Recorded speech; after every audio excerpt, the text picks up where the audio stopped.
LoreWarrior Online. DV-6M Dervish. Overview. Long the plodding workhorse of successor states' ground forces, the DV-6M Dervish has become the focus of a great deal of attention. As the last mech designed to serve the Star League in large numbers, its role on the battlefield is as a poor man's archer. With its LRM-20 and SRM-4, it can give quick fire support where needed, freeing larger mechs for other duties. The Dervish's jump jets make up for mobility what it lacks in armour. Commissioned in 2520, the Dervish received only one major change over the years, the replacement of the 270 GM engine with the present-day 275 Core-Tech to boost its manoeuvrability. Most Dervishes were made before the dissolution of the Star League, and so have served in all corners of the universe. Capabilities. Though the Dervish is primarily a fire support mech, it can hold its own in a physical fight against lighter mechs. Much maligned as a dull fighting vehicle, the Dervish does possess several noteworthy features. The two sets of LRM-10s are deeply embedded in the mech's torso, rather than exposed as on the Archer or Crusader, which ensures good protection for the missile systems and controls. The Dervish can carry 12 reloads for each LRM system, which is adequate for all but the most protracted battles. The small two-shot SRMs are completely self-contained, along with their 50 rounds of ammunition within the mech's paddle-like hands. This placement allows the SRM to be aimed quickly without having to move the entire mech. In the event that the pilot does run out of ammunition for his missiles, the Dervish's two medium lasers ensure that he will always have something to fight back with. The jump jets, originally an afterthought, have also proven their worth time and again, giving the Dervish the mobility to exploit the surrounding terrain and the opportunity of closing quickly with an opponent. The jump jets also allow the Dervish pilot a chance to hit the panic button and jump his way out of a tight situation. The Dervish's major drawback is its mediocre armour. It's well armoured enough to handle the attacks of small to medium weapons, but cannot hope to cope with the increasingly lethal weapons found on today's battlefield. There have been many attempts to upgrade the armour, but they have all compromised the mech's simple design. Battle history. With its long history, even the dullest of mechs has had its share of glory and fame. Among these moments, none can compare with the story of the whirling dervishes of New Roads. In 2796, the Draconis invasion force had made their way deep into the Federated Sun's domain.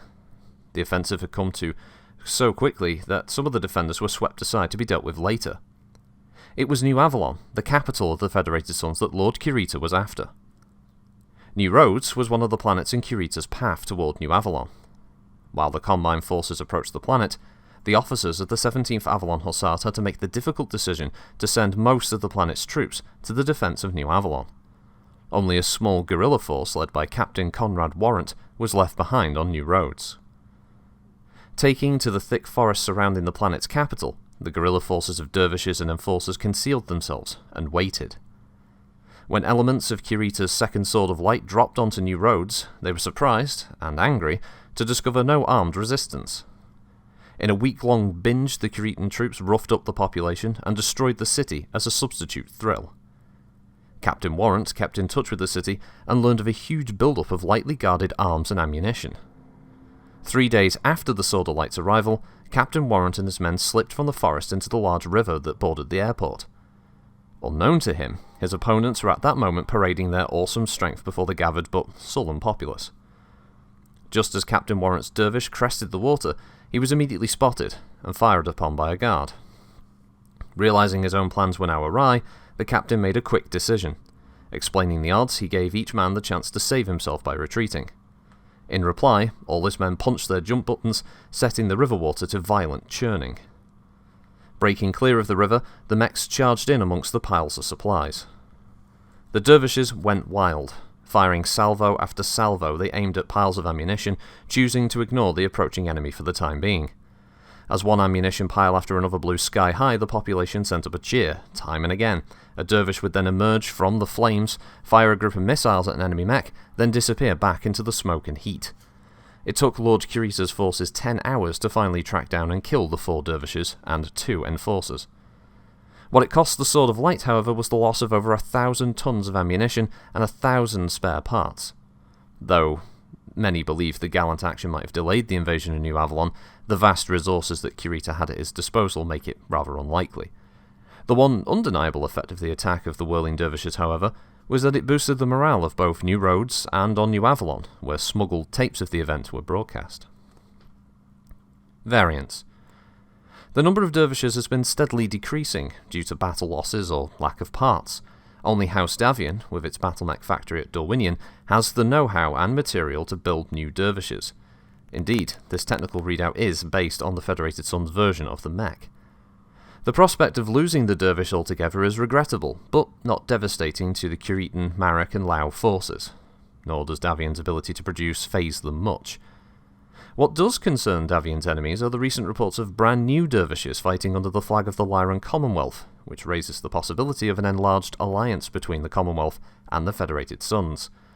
The three are closely studying Lyran forces during any contact with them, and have made capture of a Lyran dervish top priority. Notable mechs and mech warriors. Mech warrior Hap Madman Carlsberg. Something of a con man, Carlsberg has seen his share of jails. At times, when the success of his elaborate cons made him rich, he plays the benevolent fool, sporting ridiculous hats and carrying a sword.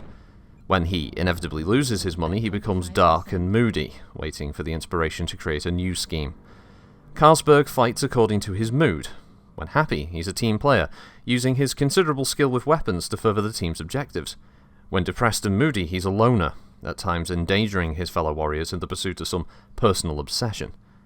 Hap Carlsberg has been court-martialed and he's been awarded medals for bravery. His erratic behaviour, however, has placed him on probation, but with counselling for his wild mood swings.